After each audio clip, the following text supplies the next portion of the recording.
Hey, what's going on, everybody? It's your boy Brandon Cordovas. We're out here, finished up the real estate activities today, but just gonna go ahead and shoot up a video right now. Chapter 1114. And as we look at the chapter, the covers of this one, we're looking at Oni Child Yamato and the Holy Inari Shrine Pilgrimage. This is volume number 4. Um, and it says that I ask that you complete a pilgrimage to Hakamai and return this sword to Enma's shrine in the late Yasui steed. Very nice to see the addition of the volume cover stories. I love volume cover stories. Those are really like my favorite thing to be reading and to have in the back of my mind. You know, yeah. Moving to the next page. Just a quick note from Oda. He says that two of my current editors and one I used to work with all just got hired or married, just got married. So what a wonderful news and congrats to everyone. So I'm happy to hear that Oda is doing good in life. He's happy. He's enjoying his life. Just happy to hear everyone's doing well. I'm happy to hear that his family's doing well and he's doing well. All of that. And so we move to the next, page here. We got an actual. The beginning is Navy HQ, and the Navy Marines are like, this is unbelievable. Like, who does this guy think he is? He's talking about the world government like this, but yeah, then you have Akainu in a very clear picture, just looking very strongly at the video, at the transponder snail video that he's looking at. So a lot of things I feel like for Akainu to feel being the head of the government agency and everything like that. It's a lot. I'm sure it's a lot that he's going through and dealing with right now. So a lot in his head that he's probably internally just taking in. He is the person that is personified as someone with like a high demeanor. He's very strong minded. He's very strict. An Asian dad. He really does give me that vibe. And yeah, so I just hope that we get to see a little bit more about him. But then we move to like Mocktown. That's what it's called, Mocktown. And they're literally saying this guy's a riot. He's trying to panic everyone, take down the world with him. Um, who is this guy? Like, is he really even that smart? And so then we cut to the city of Water 7, where now they say that if he was just talking about their city, that they would believe him in an instant. But the whole world being like rising with like being swallowed by the ocean is ridiculous in their mind as well. So, then we cut to the underwater prison, and this is called Impel Down, where we have Doflamingo, and he literally like he's a very slimy guy. You know how he was brought up, where he was raised, and the things like that. He just says that it gets better and better. To like this life, he lives, it gets better and better. What are we gonna do when this prison gets completely flooded? And he's basically, you know, he's talking to Megalodon, who's the chief guy there, controlling the prison guard, and he's like, "Yeah, you have a point. The sudden sea level rise earlier caused havoc with some cells, and that was only 1 meter. How many more meters could it take to cover the whole world?" So yeah, he's thinking the same way. Like, man, that's kind of true. This is not looking good. And Doflamingo's like, yeah, most urban areas would be screwed if water levels rose just another 5 meters.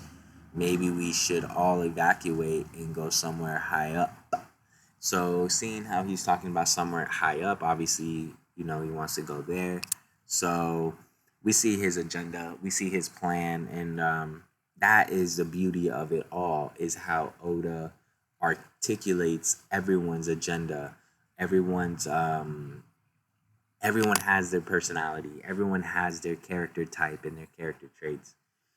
So then we move to the Fishman Kingdom, which is Ryugu, Fishman Island.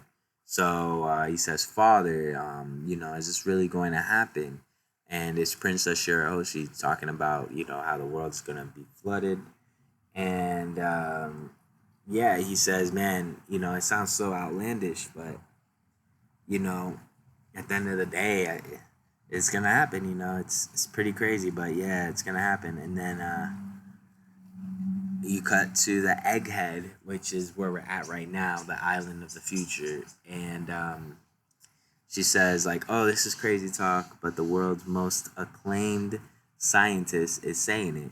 So it doesn't matter if it's true, it'll cause mass panic and chaos.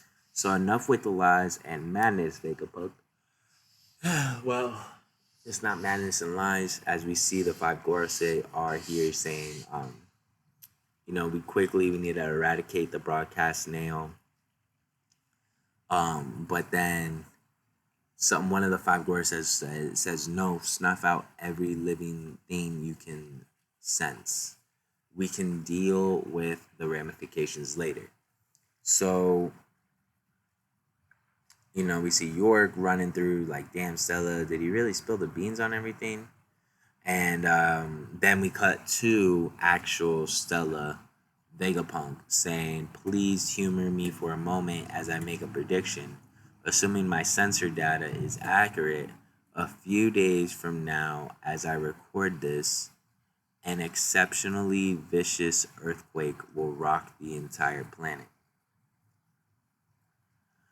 Don't tell me he's talking about today's earthquake. So he predicted the earthquake that was going to happen the day that he died. So Charlotte Smoothie from Big Mom Pirates realized that and said, didn't he die after this recording? So then we cut, to another part, and Vegapunk starts talking, and he says, following this calamity, sea levels, the world will rise by 1 meter. A number of islands will become uninhabitable. A lot of people are like, no way. He actually saw it coming. And he says, and naturally, many beaches will also be completely submerged. If this doesn't come to pass, feel free to disregard the rest of this message. And you see, that did happen. So they can't disregard the message like that. You see, like, now they're really regarding the message.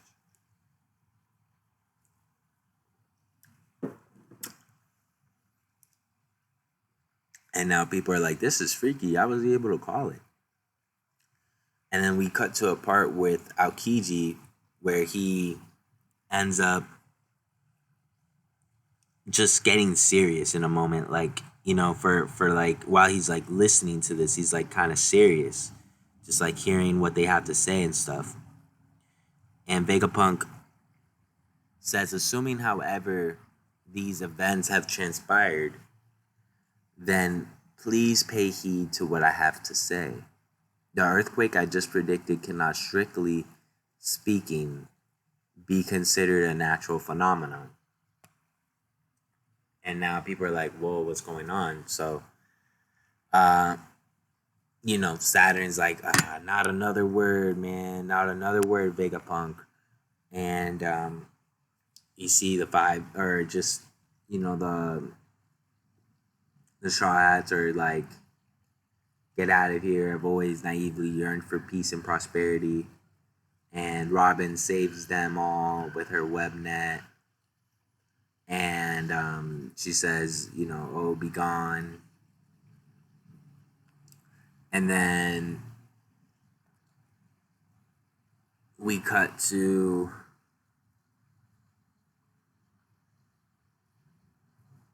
the next part. Now, this page is really incredible. Vegapunk says, "And that brought me to what proved to be my first grave sin." And then the five elders in their, consciousness say, "Mars, what is the status of the power station? I am seeing to it now. We must preserve the contents of the room," is now what he's saying. And he says, "I am almost there."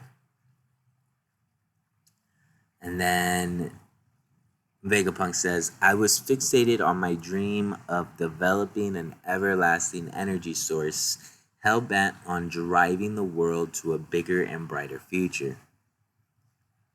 And then we see Saturn, where he says, where he opened it up. He says, "Ugh, the mother flame." And then we see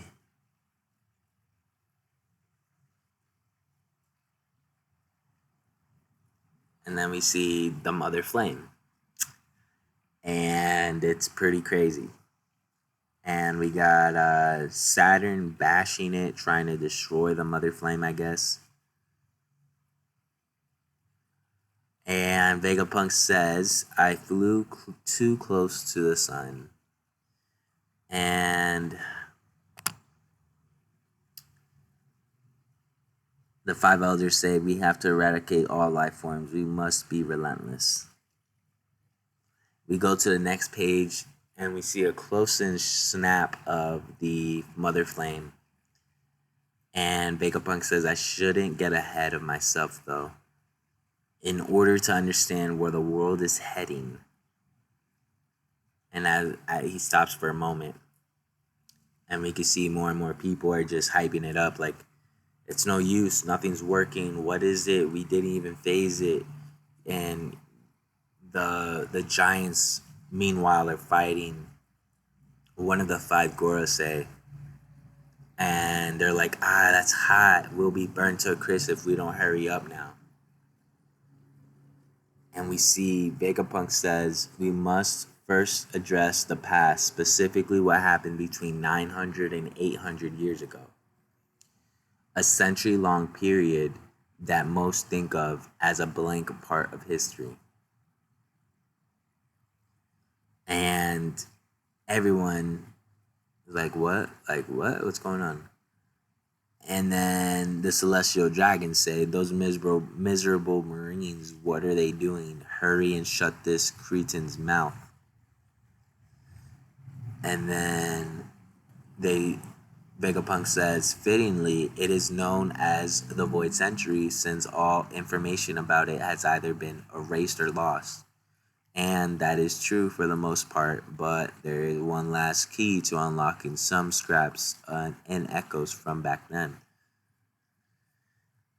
And then we hear more from the celestial dragons, like, "Death is too good for him. Bring back his body, we'll tear him limb from limb." The Void Century, what is he even talking about? One of them is thinking that. And then Vegapunk says, "The poneglyphs, those lonely stones dwelling in various quiet and calm lands all over the globe. The text inscribed on them, once decoded, is our one and only method." And then we see, after he says that,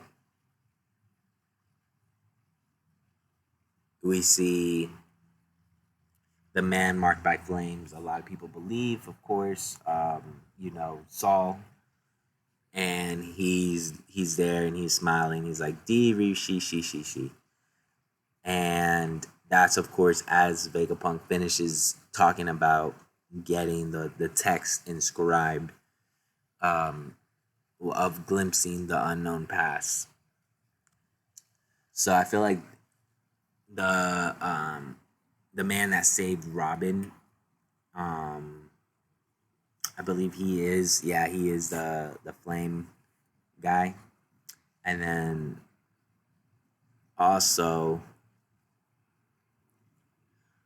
he helped out Vegapunk with getting, everything, like getting that all done, getting all like the information out and stuff like that. And then so we cut to Orange Town in the East Blue, and we see they say, "Hey, did you know that way back when 20 kings teamed up to create the world?" It's a little girl is talking about it, and it's another guy. He says, "I wonder if this old timer knows about any of them. Who can say? What do you think, Gochu?" Which is a dog, and he says, "Wolf." And then we go to the next part where Vegapunk says, "Despite this, any attempts to decipher the poneglyphs is considered taboo by the world government, and so I felt compelled to commit my second grave sin. I betrayed the government and studied this forbidden era myself. I was fortunate enough to inherit several documents from a certain group of exceptional archaeologists, and that allowed me to decipher a number of poneglyphs." And then Brooke says, "Zoro-san, Jinbei-san." And then we got Vegapunk saying, "I pursued this research as far as possible, and I have no regrets. History is a story after all." And then we cut from Vegapunk and we go to Egghead, right? And it says, "Whoa, the ground's moving. Look," Nami is saying, "Look over there. The clouds stretching." And you could see the clouds are like stretching. And then Brooke says, "This must be what Edison was talking about." And then they said, and then Usopp's like, "Ah, that's right. With the edge of the clouds further out, we'll be able to leap right into the ocean." And then another thing says, "Wheeze, wheeze, y'all straw hats had better make it. Don't you dare get caught